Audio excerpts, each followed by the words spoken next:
melakukan perjalanan dari Cimahi ke Sabang, kilometer 0 Indonesia yang ada di Sabang, yang jaraknya kira-kira 3.300 km, luar biasa ini. Ke Mandalika kalau nggak salah. Nah yang terakhir yang agak istimewa menurut saya 2023 saya sempat goes sampai Thailand. Jadi saya menyelesaikan dulu Etapa ini Indonesia. Jadi saya bisa klaim saya sudah pernah keliling Indonesia bersepeda.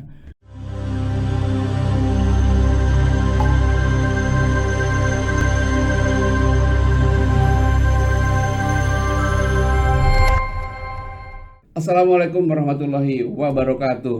Waalaikumsalam. Jumpa kembali di kanal Apa Kabar .news dan Koran Gala Televisi. Kali ini kita punya tamu yang istimewa dan tidak biasa. Ini seorang jurnalis yang kemudian menambah kegiatannya menjadi seorang goeser. Pertama dulu pernah di Tempo, ya, majalah mingguan Tempo, kemudian di Bredel, lalu teman kita ini bekerja di majalah Gatra, kemudian beraktivitas sendiri sebagai jurnalis yang di situ dia menulis berita, di situ dia memasarkan dan sebagainya, ya. Kita kenalan langsung dengan Kang Taufik Abriansyah. Apa kabar, Fik? Alhamdulillah sehat. Ini teman saya soalnya karena di lapangan kami sering bertemu dan berkecimpung dalam dunia yang sama, menghilang begitu lama, dan tiba-tiba saya dapat kabar beliau ini menjadi seorang goeser yang andal ternyata, ya. Kalau pemirsa, audiens, teman-teman pernah melihat laporan di beberapa media massa termasuk di Koran Gala, ada laporan tulisan bersambung tentang perjalanan beliau waktu tahun yang lalu, ya, tahun 2024, melakukan perjalanan dari Cimahi ke Sabang, kilometer 0 Indonesia yang ada di Sabang, yang jaraknya kira-kira 3.300 km, luar biasa ini. Sehat, Kang Taufik? Sehat. Sehat, ya. Kalau goes malah sehat. Oh, malah sehat, ya. Kemarin puasa lama tidak goes, Malah kerasa, jadi lemas, ya. Segala kerasanya. Ini tiba-tiba kok senang menjadi seorang pesepeda? Sebenarnya ya nyambung-nyambung aja. Jadi karena lama jadi jurnalis itu kan kita berpergian kemana-mana. Cuma bedanya kalau jurnalis kan kita dibayarin. Kalau ini ketika saya sudah mulai tidak aktif menjadi jurnalis, naluri untuk jalan-jalan itu tetap ada. Nah, terus saya dikenalkan dengan bersepeda, ternyata nyambung, cocok, gitu loh.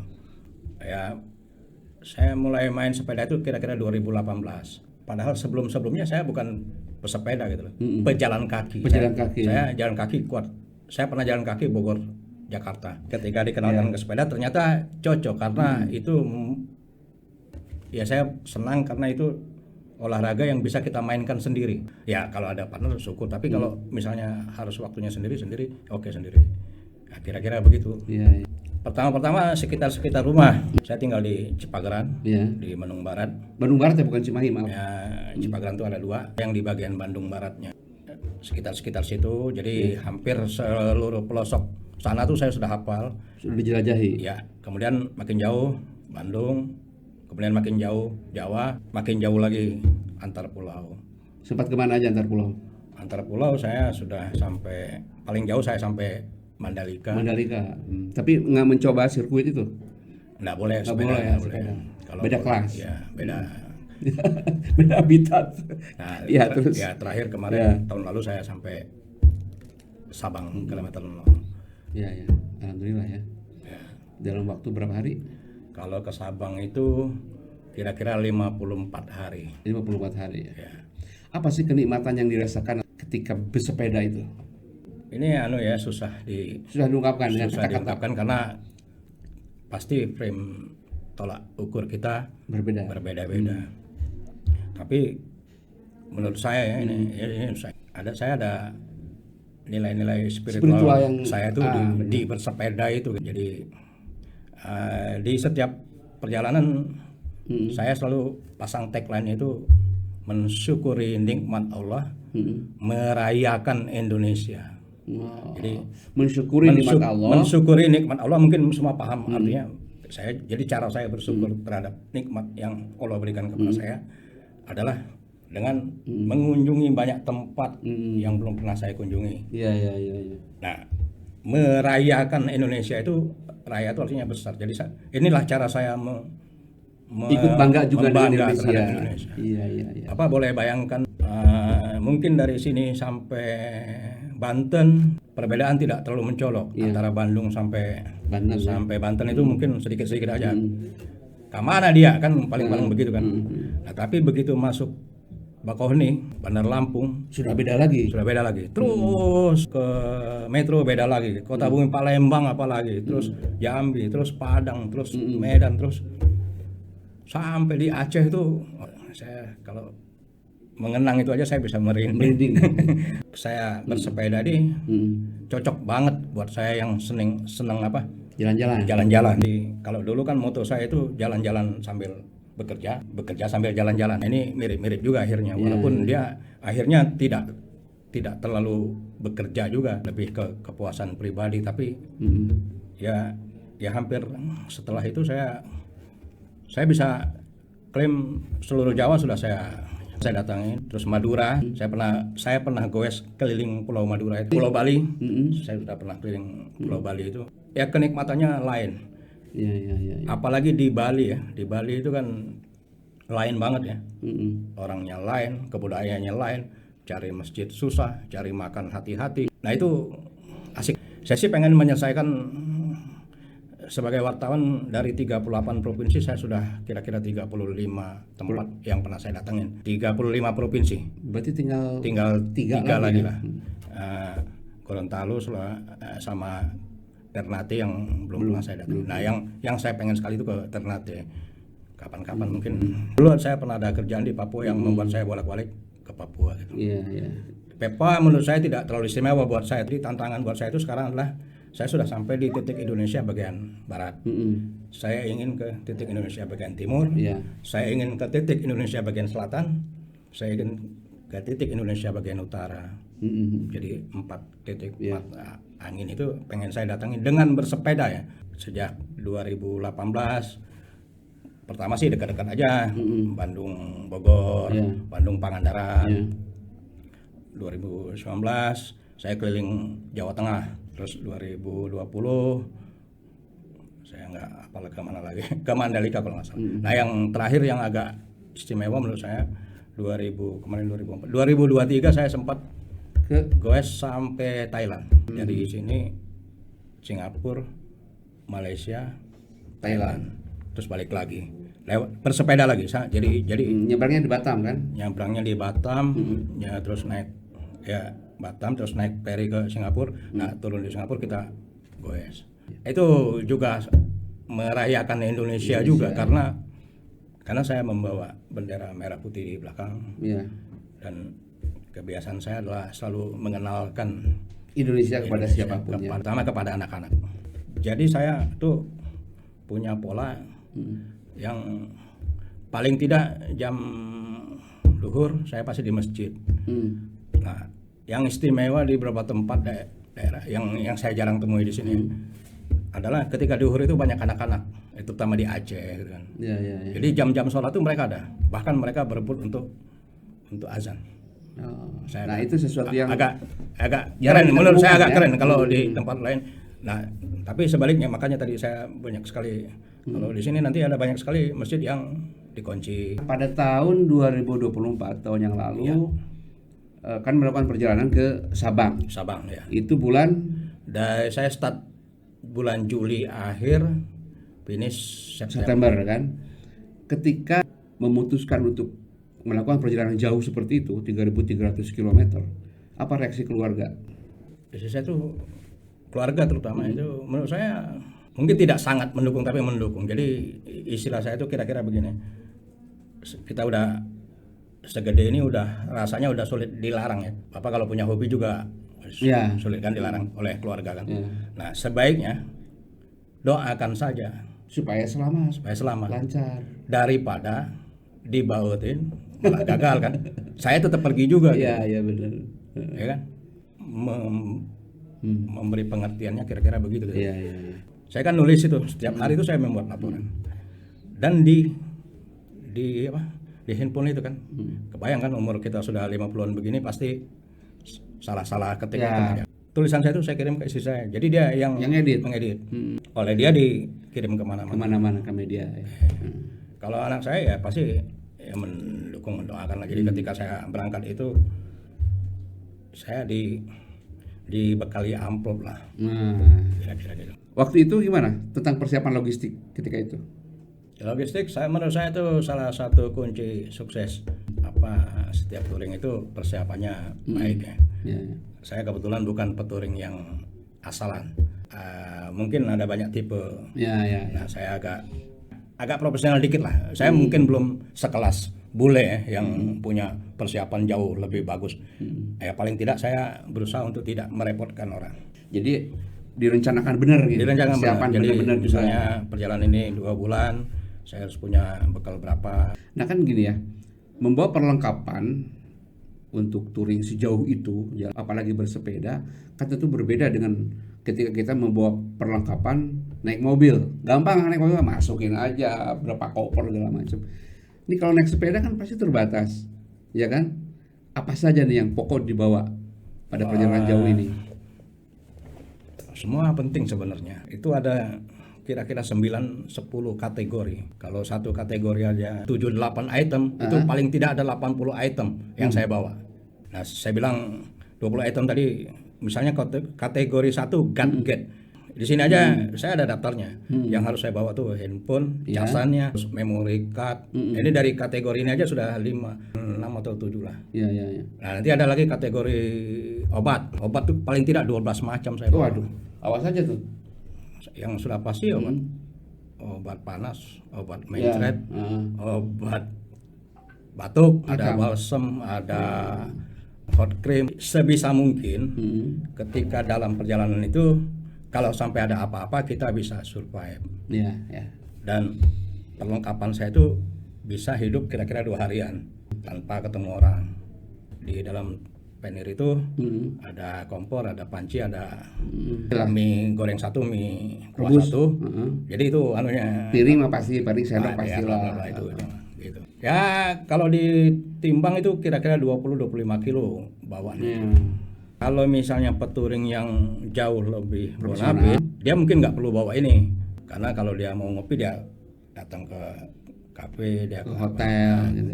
Kalau nginap di hotel, kalau saya kan mesti bawa matras, bawa tenda. Jadi kalau hotel saya itu hotel bintang yang ada bulan. Ya, masjid lah. Ya masjid lah. Atau hotel merah putih. Hotel merah putih itu dalam dunia kita bersepeda itu SPBU itu kan. Oh iya benar merah putih ya. Ketika di Malaysia tuh saya sebulan, itu kira-kira 25 harian saya di masjid terus. Ketika ke Sabang, dari 56 hari itu separuhnya lah saya nginap di masjid. Ya jadi variasi menginap itu banyak sekali. Iya. Di samping itu juga mengirit ini ya, pengeluaran juga kan, pengeluaran logistik. Nah kemudian total nih, pakaian yang dibawa berapa? Total itu persiapan tuh kira-kira 5 hari. 5 hari itu dengan asumsi kita tidak nyuci itu 5 hari masih bisa go. Selama 5 hari kita nggak nyuci. Jadi kalau dinas luar kota bepergian bawa berapa biji, nah kira-kira begitu. Nah saya tuh untuk kira-kira 5 hari baru ada waktu nyuci. Nah kalau nyuci di mana kesempatan nyuci itu? Kalau dulu masih belum punya uang lah. Sekarang udah punya uang. Nyuci sendiri. Nah sekarang saya hitung sebagai budget. Ke laundry nanti? Laundry, jadi laundry itu saya hitung kira-kira budgetnya 5.000 perak 1 hari. Kalau saya goesnya 40 hari, saya harus punya uang 200.000 untuk budget laundry. Punya komitmen itu sebelum maghrib saya udah finish. Ya, jadi misalnya jam 5 setengah 6 tuh saya udah cari tempat lah ya. Nah, kalau hotel-hotel yang murah, kalau ada teman ke teman, kalau masjid-masjid yang kira-kira aman. Nah biasanya saya sambil melirik kanan kiri ada nggak laundry. Kalau ada ya saya taruh. Nanti jam 8 jam 9 malam tuh udah beres. Udah besok udah segar lagi. Nah salah satu khas yang saya lihat dalam perjalanan Kang Taufik ini adalah membagikan alat-alat sholat. Kalau kita goes, kita pasti berkunjung ke masjid, minimal numpang kencing ya. Jadi kalau Anda nggak suka goes, sayang sekali karena kesempatan untuk berkunjung ke masjid itu sedikit jarang. sekali gitu. Ya nanti maksimalnya sholat, tapi minimalnya tuh kencing. Nah ketika kita sholat, saya sih sering menemui masjid yang menurut saya sih kekurangan gitu loh. Kekurangan dari itu Ya, ya, dari segi perangkat sholatnya. Kalaupun ada nanti bau sedikit. Nah dari situ kemudian saya mengajak teman-teman warga setiap saya touring itu untuk bersedekah SMS, sarung mukena sajadah. Itu aja yang saya terima. Nanti bawaan saya itu penuh. Jadi setiap masjid yang saya singgahi kalau memang dia kira-kira layak dibantu, saya tinggalkan. Lama-lama habis sih. Kira-kira gitu. Nah, kalau makanan tidak ada masalah kan selama perjalanan? Kita tidak selalu cocok dengan masakan setempat. Ya saya kalau boleh terus terang, yang menyelamatkan saya selalu nasi Padang kan. Ada waktunya saya juga diare, nggak cocok. Makan kupang namanya di Jawa Timur, nggak cocok ternyata saya. Waktu di ke Sabang kemarin ada yang tidak cocok kan? Ya ada juga, panas juga badan saya, pokoknya kira-kira begitu. Jadi ya, nah itulah perlunya bawa obat tadi, jangan gara-gara mau beli satu obat ini kita jadi bikin repot. Iya. Nah sepanjang perjalanan ke Sabang kemarin, etapa yang dirasakan paling berat di mana?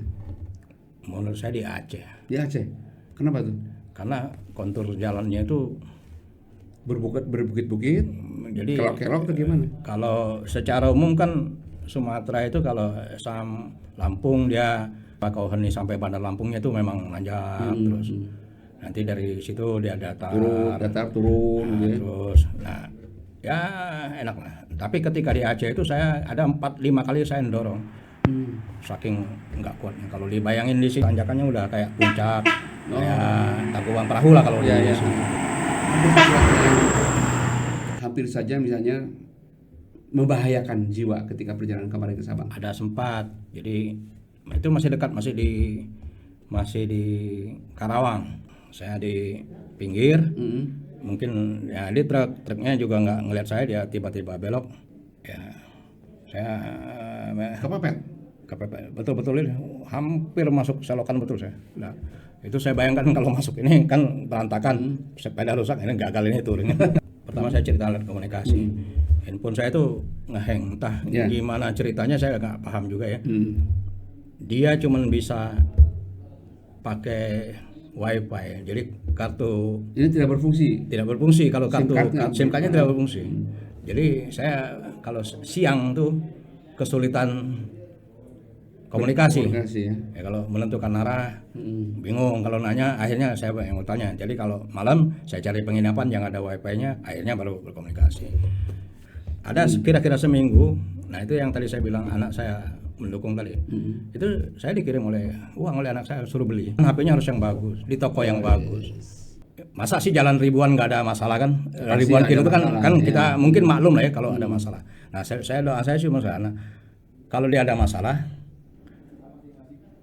yang saya gampang menyelesaikannya di tempat, jangan yang di tengah hutan, jangan di gunung. Jadi saya cerita aja, saya pernah keliling Bali ketika lewat Taman Nasional Bali Barat di dekat Gilimanuk itu.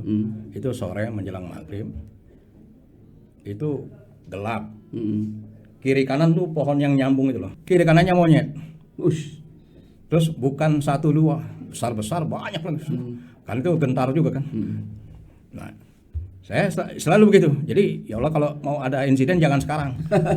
Ada tawar-menawar. Ya, jadi nah mungkin ada masalah. Oke lah, mau pecah ban, mau rantai. Tapi jangan di sini gitu loh. Nanti aja di kota. Dan alhamdulillah selalu begitu gitu loh. Jadi saya bisa cerita 2 kali saya mengalami bocor ban itu, dua-duanya di daerah yang ada tukang tambal ban motor. Dia nggak paham juga cara nambal ban sepeda. Ya saya bukan cubles lagi kan? Iya bukan. Jadi saya cuma aja ini Pak caranya begini, dia yang ngerjain. Ini kan sepedanya Pak federal. Kan? Komunitas federal ini kelihatan kompak ya. saling bantu Insya gitu. Allah. Jadi apa ya, agak lain ya buat kita penggemar sepeda. Jadi kalau federal tuh kita punya ada chapter-chapter di kalau di Jawa tuh hampir setiap kota kita ada teman istilahnya. Iya. Dan ada waktunya saya juga pernah goes sendiri ke Mandalika itu diam-diam malah. Nggak mau bilang-bilang, jadi istilah kita tuh senyap. Nah, nanti di tengah jalan tuh ada aja yang mepet. Kalau lihat, jadi ini jiwanya lain lah ya. Jadi kita sesama orang gila harus saling memaklumi gitu. Jadi nanti dia lihat, pertama lihat gembolan, kan sepeda touring itu ada gembolan, ada bendera ciri khasnya. Nah biasanya kita disuruh mampir ke setiap chapter ini, entah ke rumah siapa, jadi sesama federalis ini. Sampai Di Sabang pun ada. di Sabang ada NAT, Federal Nangro Aceh Darussalam. Nah, pada bulan April ini, tanggal 25, dalam perencanaan itu kan April Juli ya. Nah kan perjalanan yang jauh juga antara Cipageran ke Merauke. Nah gimana rancangannya untuk mewujudkan itu kemarin? Nih, saya langsung bersemangat karena itu tadi, kalau cita-cita untuk sepeda tuh membuat hidup jadi lebih hidup. Setelah berhasil dari Sampai Sabang. Nah, ya selalu secara naluriah. Sebenarnya saya bisa klaim saya sudah bersepeda itu separuh Indonesia, karena saya pernah sampai Mandalika. Nah, kalau disambungkan itu jadi Sabang sampai Mandalika itu saya pernah lalui ya. Nah, karena ini apa ya, jargon nasional dari Sabang sampai Merauke. Jadi saya pengen Harus tuntas sampai Merauke. Jadi saya ingin berfoto dengan sepeda sendiri di Tugu 0 kilometer arah timur, sebelah timur. Rutenya mungkin biasa-biasa aja sih. Sini seluruh Jawa nanti nyebrang Bali nyebrang Lombok nyebrang Sumbawa nyebrang Flores baru nyebrang ke Papua. Saya sudah memasang target lah, cita-cita. Saya pengen kalau dalam perjalanan ini sih, kalau misalnya nanti ada rezekinya, saya akan keluar jalur sebentar ke Pulau Rote namanya, pulau paling selatan di Indonesia, di Provinsi Nusa Tenggara Timur setelah Kupang. Tapi ini kalau mengkolnya itu dari rute ini kira-kira seminggu. Kalau seminggu itu kan artinya logistiknya juga kira-kira begitu. Jadi tapi kalau nanti saya memungkinkan, saya akan ke rute ini. Jadi saya dapat titik 0 selatan Indonesia, saya dapat titik 0 timur Indonesia, saya balik ke Bandung. Nanti tahun depan insya Allah saya pengen ke utaranya, jadi utara selatan. Jadi saya nanti akan goes dari Makassar sampai Manado ke Pulau Miangas ke titik 0 Indonesia di bagian utara. Mungkin dari situ juga ke Pulau Kalimantan supaya saya komplit. Ke titik 0 yang akan saya datang ini saya sudah pernah. Tapi tidak pakai sepeda. Tidak pakai sepeda. Nah, setelah saya kenal pakai sepeda, saya juga pengen pakai sepeda. Saya orang yang sangat mencintai tanah air ini. Saya termasuk orang yang terpilih untuk melakukan perjalanan itu. Satu itu, kedua terpilih itu yang maksud saya gitu. Banyak orang Indonesia yang pernah ke Sabang. Mungkin orang Aceh kan semua pernah ke Sabang gitu. Tapi banyak pula orang yang pernah ke Merauke ke titik 0 ini. Mungkin orang-orang Papua ada. Tapi yang pernah ke Sabang dan pernah ke Merauke tidak banyak. Ya. Nah, saya di antara yang tidak banyak itu. Ya, patut disyukuri juga kan. Ya. Jadi termasuk pada manusia langka situ. Nah, kemudian ini pemilihan etape ya, pemilihan jalur. Gimana? Saya agak tidak enak nih cerita ini. Gimana? Jujurnya sebenarnya karena ada teman di situ, jadi. Oh, ada teman-teman banyak situ. Jadi besok sampai Jatinangor. Karena saya punya anak, punya rumah di Jatinangor. Hari keduanya sampai Tasik, karena saya ada keluarga di Tasik. Hari ketiganya entah sampai Banjar, entah sampai Wangon. Saya ada teman dulu gitu loh. Jadi sebenarnya alasan ekonomis saja, dan itu juga menyambung tali silaturahmi. Gitu. Iya. Saya baca juga bagus waktu Anda kemarin ke Sabang itu kan, di berbagai tempat di situ menyambung kembali silaturahmi keluarga yang terpisah puluhan tahun kan. Saya ada grup keluarga ya, keluarga besar ini mungkin membernya kira-kira 70 orang. 70 orang yang mungkin separuhnya saya nggak kenal orang kan. Cuman si Anu. Nah kemarin itu saya berhasil ketemu Hampir semua. Ya sekarang jadi saya dikenal di keluarga saya gitu. Siap. Yang di daerah lintasan itu saya datengin, ini loh saya, ini loh saya. Yang dulu kita kenal yang cuman waktu kecil, datang lagi. Ya menurut saya itu Iya, ya itu tidak banyak yang orang saya yang tadi bilang tidak nah, ternilai. Kita tahu lah ya, kondisi Indonesia Timur tentu berbeda dengan di wilayah barat. Ya, misalnya dari sisi kondisi lapangan itu juga sudah masuk perhitungan kan. Mana daerah yang dianggap rawan misalnya. Nah, saya bukan aneh, ya mudah-mudahan tidak terjadi pada saya. Ya insya Allah saya percaya betul Tuhan Maha Baik, Allah Maha Baik. Jadi Allah tuh selalu menjaga saya. Jadi pernah begini, saya pernah di waktu keliling Pulau Bali dari menuju Amlapura namanya, itu maghrib hujan, terus sudah terdengar, udah agak gelap-gelap itu. Kalau orang Hindu tuh ternyata dia ada semacam ngaji juga. Habis maghrib itu ya, menjelang maghrib. Hujan, saya udah kelelahan itu, udah jalan kira-kira 70-80 kilo dari Buleleng, udah lumayan habis tenaga, terus dikejar anjing. Nah, kejar anjing, lelah dikejar anjing. Terus nanjangnya hujan komplit lah. Nah, ya Allah, jangan dibikin gagal. Saya kan sedang memuliakanmu gitu loh di tanah orang. Saya mau edukasi juga. Jadi Papua tuh maha luas, bukan luas lagi, maha luas. Tidak setiap peristiwa di Papua itu rawan. Jadi kebetulan yang akan saya kunjungi dari Merauke ke Sota itu perbatasan ke Papua Nugini. Itu kira-kira 70-80 kilo.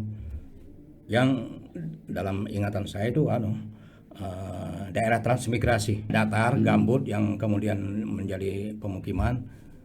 Ya, nah yang banyak KKP itu di gunung. Yahukimu, Yalimu, Wamena, dan ya kalau mau ke sana itu kalau bersepeda mungkin sebulan juga. Dan tidak ada jalan. Dan di Papua itu tidak setiap kota ada dihubungkan jalan. Kalau ada kota-kota pinggir laut itu bisa lewat. Kalau istilah mereka kapal putih, kapal pelni, atau kapal-kapal kecil. Tapi kalau yang di tengah, kadang-kadang dia harus naik pesawat saja. Jadi misalnya saya mendarat di Merauke, kalau saya mau goes ke Jayapura itu tidak bisa, karena tidak ada jalan. Jadi Anda nanti untuk masuk ke Merauke itu masuk jalur mana? Saya naik kapal putih tadi. Dari dulu. Larantuka ya. Nah, masuknya Larantuka dulu. Larantuka, naik kapal putih langsung mendarat di Merauke. Karena itu yang akses untuk menuju Sota tadi. Kilometer 0 di kawasan timur itu adanya di desa Sota. Sota ya. Sota masuknya ke kabupatennya Merauke. Dari Sota masih kira-kira 70 kilo seharian ya. Sepeda ya. Maghrib bisa sampai lah ke situ. Nah, insya Allah maghrib. Sebelum maghrib lah. Nah, apa persiapan yang akan dilakukan dalam waktu dekat untuk menjelang 25 ini? Saya sekarang sudah jauh lebih baik. Jadi dibanding perjalanan saya sebelumnya, sekarang ada medsos. Kemarin tidak ada. Jadi tidak ada. Dan itu asiknya itu terinspirasi oleh anak-anak kecil. Jadi kan setiap goes itu saya selalu bertemu dengan anak kecil. Anak kecil itu anak-anak SD ke bawah, anak-anak usia SD. Dan saya punya banyak pengalaman lah sama anak kecil. Dan pertanyaan pertamanya apa akun TikTok? Bener. Apa akun TikToknya? Apa? Nggak ada. Lama-lama saya kepikiran. Jadi sekarang main di TikTok. Semua main saja. Main IG, main TikTok. Facebook udah lama. Facebook, main YouTube. Karena itu demi kepentingan goes ini. Iya. Gitu loh. Itu yang membedakan touring saya sekarang ya. Nah, walaupun sekarang jaraknya jauh lebih jauh gitu ya. Lebih jauh ya dibanding yang kemarin jauh lebih jauh, mungkin sekitar 5.000-an. 5.000-an ya. Yang membedakan lagi tuh saya merasakan betul antusiasme teman-teman, warga, komunitas. Semua orang istilahnya tuh, kalau dulu istilah saya itu semua alam semesta itu mendukung saya. Mendukung ya. Jadi Mestakum, semesta mendukung. Ya. Dan itu kunci suksesnya. Jadi dan ada kebanggaan tuh begini. Saya cerita yang tahun lalu ketika saya sedang di perjalanan menuju Sabang, itu teman-teman seangkatan saya yang taruhlah selama ini kita nggak pernah kontak, nggak pernah nyambung. Kayak apa, untuk dukungan kami, mereka kirim uang supaya saya makan yang enak. Kang Taufik Abriansyah ini termasuk keluarga besar Vkomers, ya sebutan untuk alumnus Vkom Unpad. Jadi sama, dia, ya. jadi dia terpaut berapa tahun? Setahun. 85 ini? 86. 86. Nah ini kalau kita tadi bicara soal bahwa orang lain juga pernah ke Sabang, orang lain juga pernah ke Merauke, ada juga yang mungkin mereka bersepeda. Tapi kira-kira apa yang membedakan ya antara antum itu dengan pesepeda lain yang mencapai lokasi yang sama? Apa yang membedakannya? Kalau khusus ke Sabang, perjalanan saya kemarin istimewa karena saya sempat ke Pulau Nias yang tidak dilakukan oleh peturing ke Aceh lainnya. Iya. Ada tiga poin lah yang membedakan saya. Satu, saya bisa nulis, Ya. dibaca oleh macam-macam komunitas. Pokoknya nyebarnya yang entah gimana, pokoknya saya terserah lah, kan saya udah nulis, udah selesai gitu. Nah yang kedua tadi, yang saya selalu menghimpun sumbangan sedekah orang tadi, yang jadi setiap masjid saya tinggalin. Jadi jangan juga khawatir kalau ada yang banyak itu, biasanya saya kirim dulu. Besok ke Merauke itu mungkin saya kirim ke Jogja sebagian, saya kirim ke, karena tadi kita ada jaringan petrol ya, saya kirim ke Bali atau saya kirim Lombok. Jadi di perjalanan habis di sana udah ada lagi. Oh ya. Jadi tidak pernah kosong ya bawaan itu Ya, ada juga yang nitip uang, jadi saya belanja lagi gitu loh. Tapi yang lucu tuh gini, ada satu yang ngirim uang, lo makan nasi Padang yang enak di Aceh. Terus dicari yang paling Ya enak. harus ya, saya mesti bertanggung jawab. Jadi setiap itu saya foto, ini saya udah makan. Ada lagi nanti ngirim uang makan mie Aceh yang paling enak, kira-kira gitu. Jadi itu dua ya, jadi bersedekah tadi. Nah yang ketiga, saya selalu membawa cenderamata. Yang standar kan pasti stiker. Stiker. Ini stiker ini bisa untuk pesepeda lain, bisa untuk anak-anak. Nah, terus ada lagi nih gantungan kunci, ada apa namanya tuh di sini tuh Buat pin. pin. Nah, juga gantungan kunci yang menceritakan tentang touring saya, tentang apa gitu. Nah kalau yang gantungan kunci ini agak unik. Saya punya kebiasaan ini memberi kuis. Kalau di masjid antara maghrib isya itu, siapa yang bisa menjawab pertanyaan ini saya kasih hadiah. Waktu di Malaysia tuh ada peristiwa lucu, banyak sekali anak-anak ngeluputin saya senang sekali. Nah, terus pas saya lihat stok saya ini habis, saya lihat dompet saya ada uang 2.000-an. 2.000 uang Indonesia ya. 2.000 uang Indonesia, ada kira-kira 5 biji. Ya paling tidak saya bisa memperpanjang dialog ini untuk 5 anak. Ya itu, kasih kuis lagi. Nah, nanti hadiahnya uang 2.000, senang mereka. Udah selesai, satu nanya, Pakcik ini kalau uang ringgit berapa? Saya bilang setengah ringgit. Wah sedikit, dia bilang. Sejauh ini sudah ada sponsorship? Seperti biasa perjalanan mandiri. Tapi tidak menolak kalau ada yang ngasih sponsor. Nah tadi ya agak selalu dilematis ya. Jadi dilematis itu begini. Banyak sekali teman-teman yang menyarankan saya mencari sponsor apa gitu. Buka donasi gitu. Ya donasi gitu. Plus minus lah ya. Sepanjang biayanya tidak terlalu besar yang saya sanggup, menurut saya jauh lebih enak Mandiri gitu loh. Paling-paling nanti karena kita teman, dia kasihan kirim uang, kan sekarang gampang gitu loh. Nah, makan ini gitu, jadi gitu. Nah, tapi yang kalau terikat gitu tuh kadang-kadang saya tuh agak ada beban yang ya, tapi entahlah yang ke depannya, karena saya juga bercita-cita ke Mekah. Nah itu yang ingin saya tanyakan, ada cita-cita untuk berangkat haji pakai sepeda? Nah, saya realistis, menurut saya bukan haji yang tepat, umroh. Jadi judul goesnya itu goes ke Mekah. Mungkin 2 tahun lagi.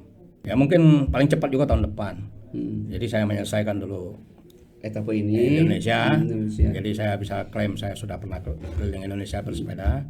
Nah, kemudian baru saya merencanakan untuk sudah mulai gambar-gambar sih, rutenya lewat mana.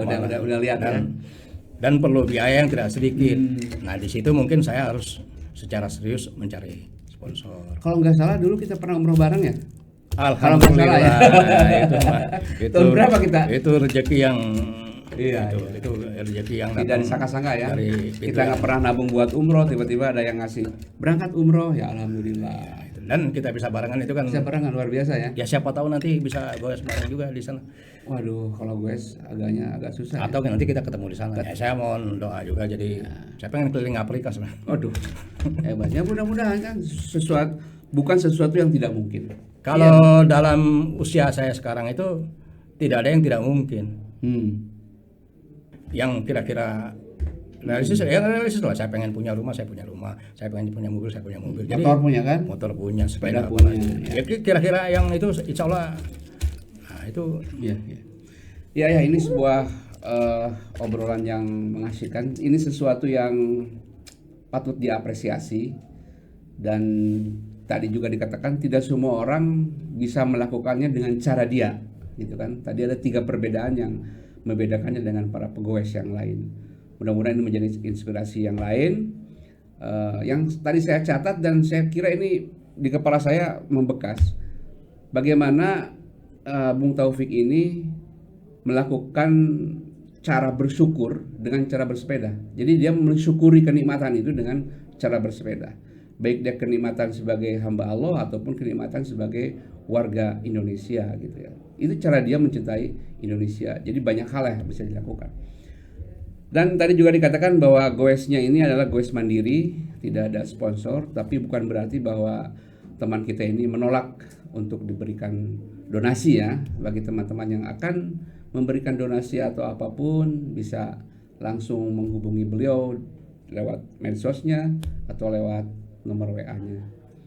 Terima kasih. Assalamualaikum warahmatullahi wabarakatuh. Waalaikumsalam. Hatur nuhun. Bank BJB, tanda mata untuk negeri.